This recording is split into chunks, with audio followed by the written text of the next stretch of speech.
সকল পাবলিক বিশ্ববিদ্যালয়ের শিক্ষকদের ক্লাস পরীক্ষা বর্জন করে কর্মবিরতি কর্মসূচি তৃতীয় দিনে গড়িয়েছে। নতুন পেনশন ব্যবস্থা প্রত্যাহার, শিক্ষকদের বেতনে সুপার গ্রেড প্রদান ও স্বতন্ত্র বেতন কাঠামোর দাবি আদায়ে অনড় শিক্ষকেরা। কর্মসূচিতে অংশ নিচ্ছেন কর্মকর্তা কর্মচারীরাও। ফলে বিড়ম্বনায় পড়েছে শিক্ষার্থীরা। দ্রুত ক্লাসে ফিরতে চাইছেন তারা। আগামীকাল আওয়ামী লীগের সাধারণ সম্পাদক ওবায়দুল কাদেরের সাথে বৈঠকে বসার কথা জানিয়েছেন শিক্ষক ফেডারেশন। লিওন মিরের প্রতিবেদন।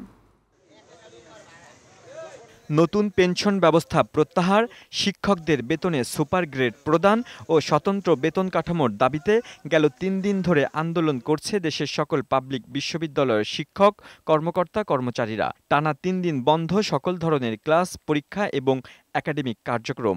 ভোগান্তিতে পড়ল শিক্ষকদের আন্দোলনকে যৌক্তিক বলছেন সাধারণ শিক্ষার্থীরা। তবে অচলাবস্থা দ্রুত সমাধান চান তারা। আমাদের সামনের মাসে পরীক্ষাও আছে, তো আশা করেছিলাম যে হয়তো ক্লাস শুরু হলে নতুন করে আমরা পড়াটা শুরু করব, যেহেতু অনেকদিন ব্রেক ছিল। আমরা একটাই দাবি জানাবো যে শিক্ষকদের দাবি যেন দ্রুত মেনে নেওয়া হয় এবং তারা যেন আবার তাদের বিশ্ববিদ্যালয় যেন আবার স্বাভাবিক কার্যক্রমের মধ্যে ফিরে যেতে পারে এবং খুব শীঘ্রই যেন আমাদের ক্লাস সহ অন্যান্য সকল কিছু যেন শুরু হয়। ঢাকা বিশ্ববিদ্যালয়ের কলাভবনে বুধবার তৃতীয় দিনের মতো অবস্থান কর্মসূচি পালন করেন সাধারণ শিক্ষক সহ শিক্ষক সমিতির নেতারা। পেনশন ইস্যুতে শিক্ষকদের আন্দোলন অযৌক্তিক, অর্থমন্ত্রীর এমন বক্তব্য গ্রহণযোগ্য নয় বলেও জানান তারা।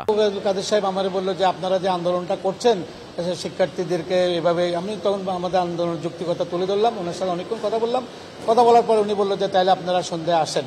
সন্ধ্যে 7টা প্রথম দিয়েছে, পরে উনি একটা শিফট করেছে। উনি বলে আগামীকাল সকালে। দেশের অন্যান্য পাবলিক বিশ্ববিদ্যালয়েও তৃতীয় দিনের মতো কর্মবিরতি পালন করছেন শিক্ষক, কর্মকর্তা কর্মচারীরা। জাহাঙ্গীরনগর বিশ্ববিদ্যালয়ে পূর্ণ দিবস কর্মবিরতি পালন করছে শিক্ষক এবং কর্মকর্তা ও কর্মচারী ঐক্য পরিষদ। বৈষম্যমূলক পে স্কেল ও পেনশন স্কিম বাতিলের দাবি জানান তারা।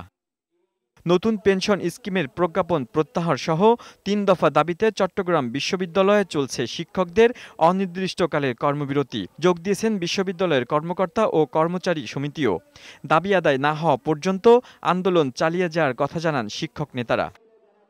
একই দাবিতে খুলনার ৩ পাবলিক বিশ্ববিদ্যালয়ে চলছে শিক্ষক ও কর্মকর্তা কর্মচারীদের কর্মবিরতি ও অবস্থান কর্মসূচি।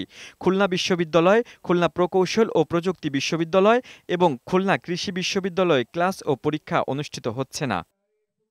রাজশাহী বিশ্ববিদ্যালয়ের সিনেট ভবনের সামনে অবস্থান নিয়ে কর্মবিরতি পালন করছেন শিক্ষক সমিতির নেতারা। অবিলম্বে দাবি মেনে নেওয়ার আহ্বান জানিয়েছেন তারা। লিওন মির, বৈশাখী সংবাদ, ঢাকা।